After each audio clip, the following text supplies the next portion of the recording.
দেখেন এই গাছটা মারা গেছে, কারণ এখান দিয়ে বেড়া দিছিল, তো গরুতে গাছের যে চামড়া খেয়ে ফেলছে। হ্যাঁ, এইগুলো চামড়া খাই নাই, খাইতে পারে নাই, এগুলো বাইসে আছে, এগুলো চামড়া খেয়ে ফেলছে দেখে গাছগুলো মারা গেছে। তো এখন গাছগুলো মারা গেছে একবারে সম্পূর্ণভাবেই নিশ্চিত, এর একটা পাতাও আর কাঁচা নাই। এই গাছের দু একটা কাঁচা থাকলেও এগুলো মরে গেছে আর কি। তো এখন দেখেন, আমি আমার জায়গা থেকে সর্বোচ্চ পানি দিয়ে আমার জায়গা থেকে যতটুকুই করার আমি করি। এখন গরু খেয়ে ফেলছে চামড়া, এখন আমি তো আর এই জায়গাতে আমার কোনো হাত নাই। তো কপিলের ছেলে আসছে, আসার পরে এটা দেখছে, দেখা করে বলতেছে কেমনে মরলো এটা। তো আমি বলতেছি এটা মারা গেছে গরুতে খেয়ে ফেলছে চামড়া। কয় যে পানি টানি দিস না। আমি বলছি পানি তো ঠিক মতো দেই, কিন্তু গরুতে খাইয়ে ফেলছে দিয়ে মরে যাইতেছে।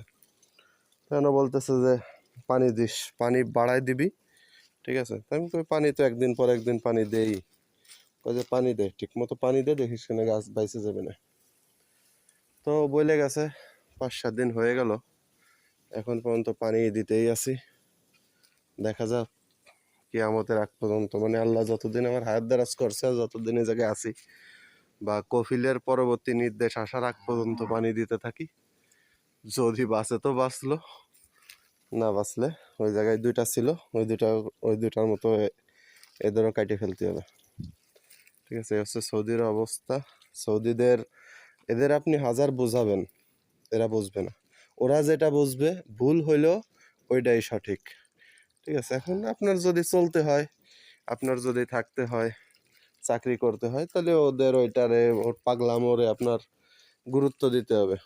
পাগলামো করবে, আপনি রাজি হবেন, হ্যাঁ ঠিক আছে পানি দিচ্ছে, যে দেখতেছেন প্রতিদিন পানি যাইতেছে এরকম। তাই আর কি, যদি মারা যায় কেটে ফেলবো।